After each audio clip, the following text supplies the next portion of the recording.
Hi one and all. Welcome back to my channel. నేను మీ ఉషా. ఈరోజు నేను మా ఆంటీ వాళ్ళతో కలిసి బాలాజీ మందిర్కి అయితే వెళ్తున్నానండి. ఈరోజు ఏంటి స్పెషల్, ఎందుకు వెళ్తున్నాం, ఏమేమి చేస్తాం, ఎలా ఎంజాయ్ చేస్తాం అనేది ఈ ఫుల్ వీడియోలో అయితే క్లియర్గా మీరు చూడొచ్చు. ఈ మే నెలలోనే స్వామివారి కళ్యాణం జరిగింది. ఒక వారం మొత్తం పూర్తిగా కార్యక్రమాలతో నిండిపోయింది. చాలా బాగా ఎంజాయ్ చేశాము. ఎంత బాగా జరిగింది అంటే కళ్యాణం, బట్ ఆ టైంలో ఎక్కువగా వీడియోస్ తీయడానికి అవకాశం దొరకలేదు నాకు. సో ఇప్పుడైతే ఈ గుడిని అయితే కవర్ చేస్తున్నాను ఆల్మోస్ట్గా.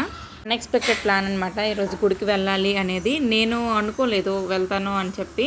సో ఈరోజు పొద్దున్నే లేచి కనకాంబరాలు అయితే కొద్దిగా ఏరాను. కాకపోతే గుడికి టైం అయిపోతుంది అని చెప్పేసి సగం దండ కట్టాను. ఆంటీ ఏమో టైం అయిపోతుందని పిలిస్తే కవర్లో పెట్టేసి కార్లో మాల కట్టుకుంటూ తీరిగ్గా అలా వెళ్ళాము. అంటే చాలా పెద్ద దూరం అనేమి కాదు, ఒక 15 నుంచి 20 నిమిషాల టైం అయితే పడుతుంది గుడికి వెళ్ళేసరికి మాకు. నేను, ఆంటీ, అంకుల్, అన్నయ్య మేము నలుగురం కలిసి కార్లో అయితే వెళ్ళాము. మా హస్బెండ్ కూడా రావాల్సింది, కాకపోతే ఆయనకి డ్యూటీ ఉండడం వల్ల రాలేకపోయారు. ప్రతి ఏటా స్వామివారి కళ్యాణం అయితే జరుగుతుంది. ఆ కళ్యాణం జరిగేటప్పుడు ఏంటి అంటే ఆంటీ వాళ్ళు మగపెళ్లి వారి తరపున కానీ ఆడపిల్లి వారి తరపున కానీ ఉంటారు. కొన్నిసార్లు స్వామివారి తరపున ఉంటే ఇంకొన్నిసార్లు అమ్మవారి తరపున పేరెంటల్గా ఉంటారు. కానీ ఈ సంవత్సరం మాత్రం ఆంటీ, అంకుల్ ఇద్దరు కూడా ఊర్లోనే ఉన్నారు. కళ్యాణం టైంకి పందిరి రాట టైంకి పందిరి చూశారు. మళ్ళీ ఈరోజే ఆంటీ వాళ్ళు ఊరు నుంచి వచ్చారు. ఈరోజు రావడం, ఈరోజే బయలుదేరి గుడికి రావడం అన్నీ ఒకేసారి జరిగిపోయాయి. ఇలా గుడికి రావగానే అనుకుంటున్నారు ఆ రోజు వేసిన పందిరి మళ్ళీ ఈ రోజు చూసాము అని.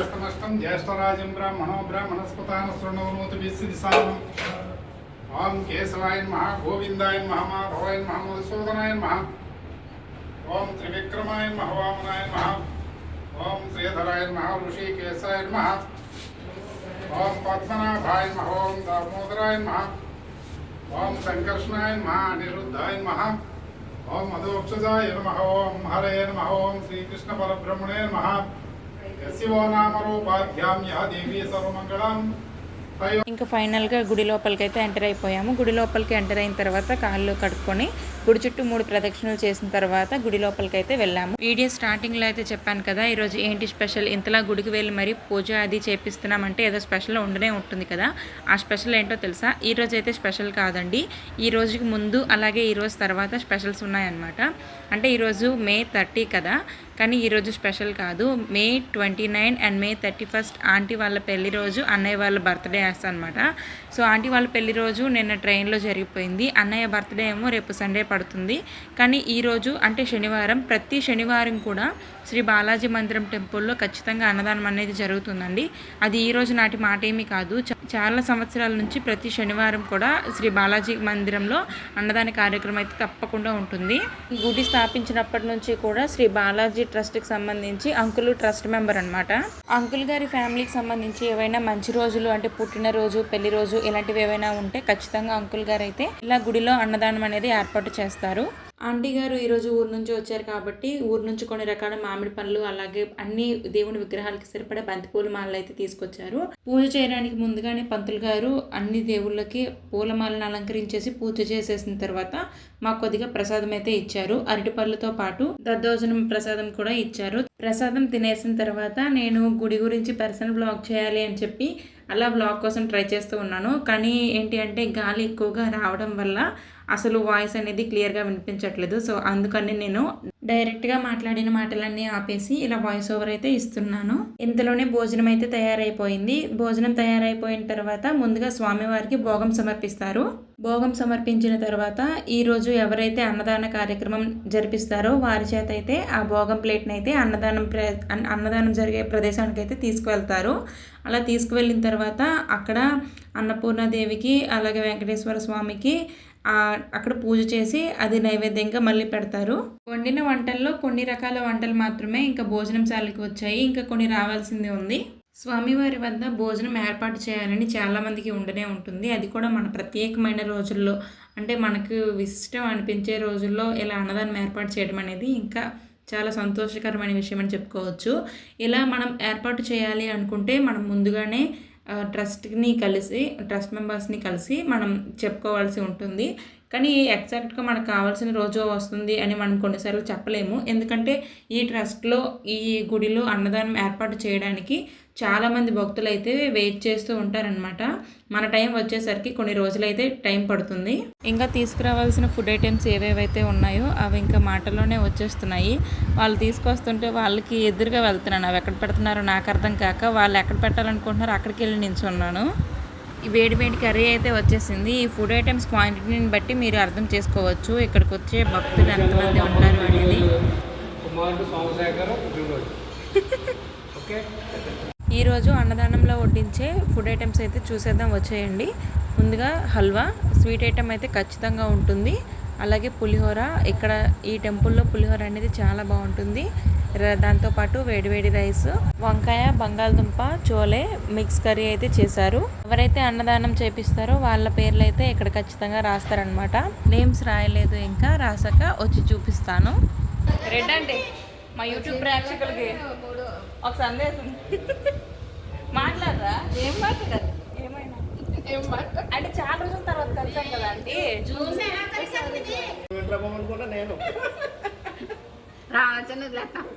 భోగంలో ఉంది కదా ఆంటీ ఇది.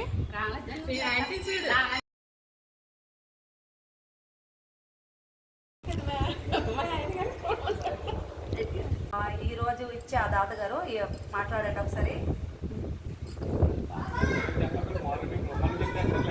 ప్రతి శనివారం కండ్ల బాలాజీ మందిరంలో అన్నదానం జరపబడును. ప్రతి దాని ఒక అన్నదానానికి ఒక వారానికి 25,000 డొనేషన్ తీసుకుంటాం మాతా దగ్గర. ఈ రోజు అలాగే ఒక మజ్జిగ పెడితే 5,000 ఎక్స్ట్రా పడుతుంది, 30,000 అవుతుంది. దీంట్లో ప్రసాదం కూడా 2 రకాలు వేస్తాం. ప్రసాదంలో అన్నవరం ప్రసాదం అయితే ఇంకో 2,000 ఎక్స్ట్రా, అంటే 27,000. 27,000 ప్లస్ 5 32,000 అవుతుంది. ఈ హల్వా ప్లస్ మజ్జిగ అయితే 30,000. ఆ సార్ వాళ్ళ భార్య గారండి, వాళ్ళ అమ్మాయి గారు. నేను రెంట్ కొంటానండి వాళ్ళ ఇంటి దగ్గర. అంటే ఎక్కువ ఉండేది మన గుడి. ఇక్కడ ఈ గుడి మహత్యం కూడా చాలా ఎక్కువ. మీరు కూడా ఎవరన్నా భక్తులు వచ్చి తీసుకుని మీరు ఒక ఆసక్తిగా కూరుకోండి ఆయన దగ్గర, భక్తితో కూరుకుంటే అది మీకు కంపల్సరీగా తెలుస్తుంది. అది మేము మాకు అంటే మా స్వతహాగా మాకు అనుభవంతో చెప్తున్నాం అంతే తప్ప మేమేం సొంతంగా కల్పించి చెప్పట్లేదు. ఆయన కూడా ప్రసాద కళ్యాణం కూడా మేము ఆటోమేటిక్గా మాకు ప్రసాదం అలాగే డొనేషన్ వస్తాయి. తర్వాత ఆ భక్తులు కూడా ఆటోమేటిక్గా ఖాళీ అయిపోయింది అనుకున్నాం. అసలు భక్తులు రారు అనుకునేవాళ్ళు, కానీ ఆ మహానుభావుడు ప్రసాద్ చూశారు కదా. ఇప్పుడు మన కళ్యాణంలో చూశారు ఏ రకంగా వైభవంగా జరిగిందో. ఆయన అంతా ఆయన మహిమే, ఆయన అందగాదు, ఆయన మహిమలో చేసుకుంటాడు. ఆయన భక్తి చాలా ఎక్కువ, ఆయన యొక్క పారస్యం ఎక్కువ ఉంటుంది. ఆయన పులుగును తీసుకున్న ఎవరికి కూడా భక్తి శ్రద్ధలతో చూస్తే ఏ రోజు నిలబడి భక్తుంది. అది మాత్రం మేము చాలా సంతోషంగా అందరికీ భక్తులకి మేము కోరుకునేది ఏంటంటే ఇప్పుడు అలా వస్తూ ఉండండి, దేవుడిని తీసుకుని ఆయన అంకుల్ తీసుకోండి. మాకు కూడా కొన్ని గుడి గురించి తెలుసుకోవాలని ఉంది, అడగొచ్చా? చెప్పండి.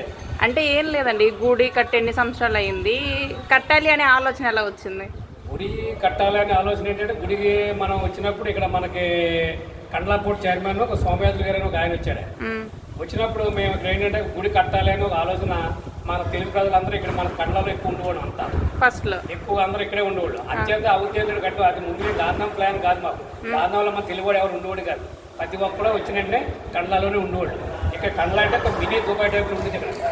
అత్యంత ఏంటంటే అప్పుడు ఒక సంకల్పం చేసుకున్నాం. సంకల్పం చేసిన తర్వాత ఆయన ఈ ఇఫ్కోలో మేనేజర్లు కూడా మన తెలుగు వాళ్ళు ఉండేవారు. ఇఫ్కో తర్వాత మన కండ్లాపూర్ చైర్మన్, ఈ కస్టమ్ ఆఫీసర్లు వీళ్ళంతా చాలా మంది ఉండి ఎక్కువగా మెయిన్ ప్రోత్సాహం ఏంటంటే ఇదే. కండ్లాపూర్ చైర్మన్ సోమయాజులు గారు, సోమయాజులు గారు అని విశాఖపట్నం అయింది. ఆ తర్వాత ఈ కంపెనీలు కూడా చాలా వరకు ఈ ఏవి చూసి కిరణ్ ఏజెన్సీ, కిరణ్ ట్యాంకర్స్ ఉంటుంది. ఆ తర్వాత అహీరు నీలకంఠ్, ఆయన కూడా అహీరు అంటే సాల్ట్ కంపెనీ. మన అప్పుడు ప్రస్తుతానికి ఇప్పుడు మన rankers associations salt company Rayudu గారు ఇప్పుడు చైర్మన్, మన ప్రెసిడెంట్ ఆయన, మన బాలాజీ చారిటబుల్ ట్రస్ట్. అది ఇప్పుడు వీళ్ళంతా కూడా ఒక ఉద్యోగపతులందరూ కలిపి ఒక సంకల్పం చేసుకున్నారు. అలాగే దేవుడి దయ వల్ల మొత్తం అయింది. దీనికి మన కంచి కామాది అది కంచి ఏమంటారు అది అదే కంచిపేటాపతి గారు కంచిపేటాధిపతి ఆ.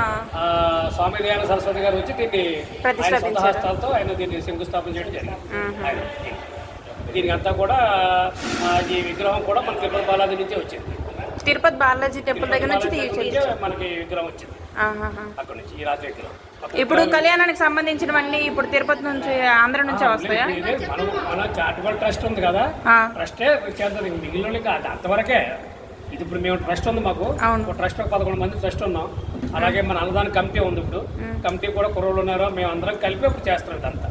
అందరూ ప్రోత్సాహంతో మేము అంతా ఇక్కడ ఈ రోజుని ఒక అన్నదానం మనం ఇంత సకాలంగా కుర్రోళ్ళు మొత్తం చాలామంది ఉన్నారు. వాళ్ళంతా కూడా ఎంతో ప్రోత్సాహంతో చేస్తున్నారు. వారందరూ కూడా ఇక్కడ దీన్ని ఫ్రీగా చేసి పెడతారు.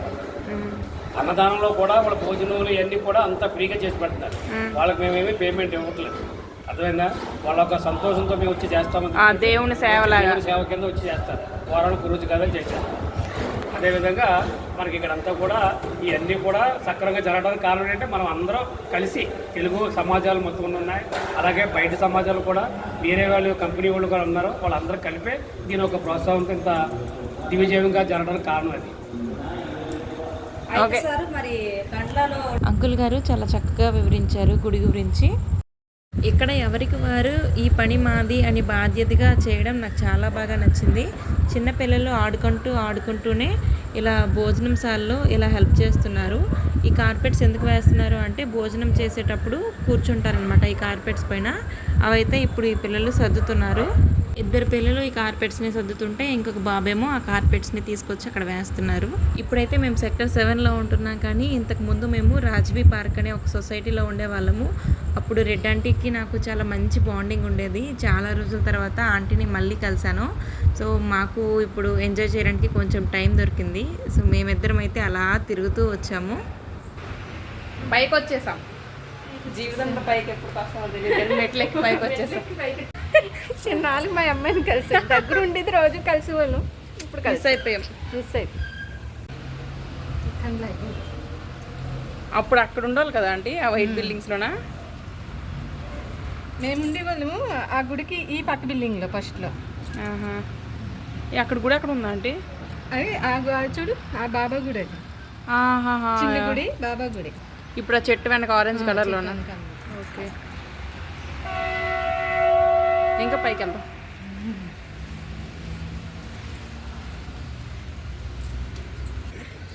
ఇక్కడ నుంచి అవునా ఆంటీ? ఇంకా పైకి వెళ్తే వెనక సముద్రం కూడా కనిపిస్తుంది. అవునా? గుజరాత్ వచ్చి 2 సంవత్సరాలు ఎందుకంటే సముద్రంకి ఎప్పుడు డైరెక్ట్ చూడలే.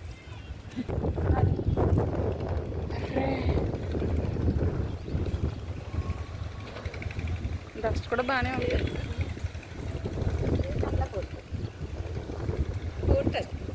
అదే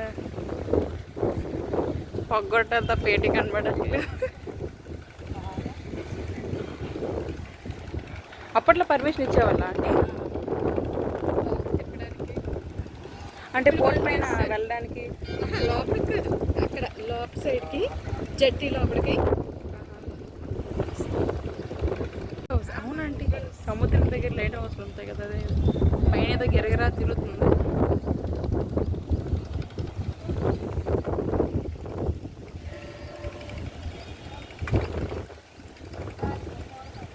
సముద్రం మనకి ఎంత దగ్గరలో ఉంది అయితే.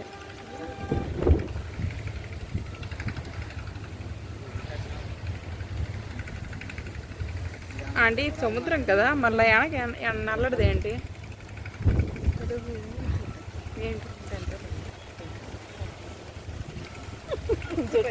జెట్టి? ఓకే, జెట్టికి బట్టి.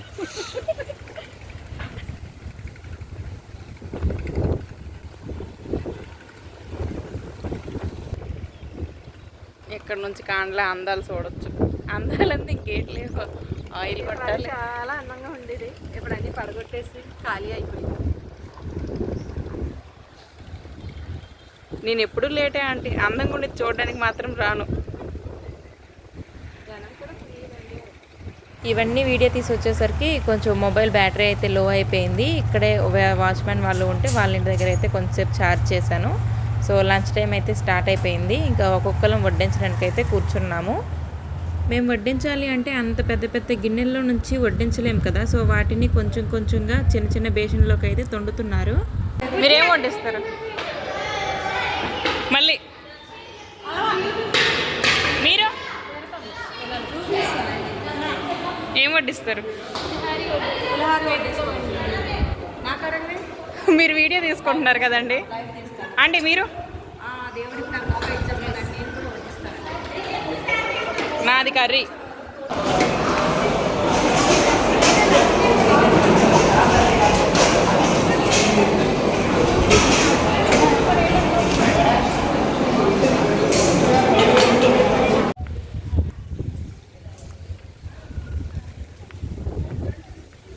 ఆంటీ ఉండండి, నేను వస్తాను, వెనక్కుండి పొన్ను. రావడం ఒక్కార్లు, వెళ్ళడం ఒక్కార్లు, మనకలా నడుస్తుంది.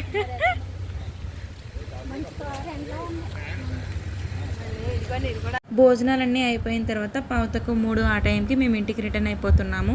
అంకుల్ గారికి కొంచెం పని ఉంది అని చెప్పేసి మేము రెడ్డి ఆంటీ వాళ్ళ కార్లో అయితే ఇంటికి వెళ్ళిపోతున్నాం.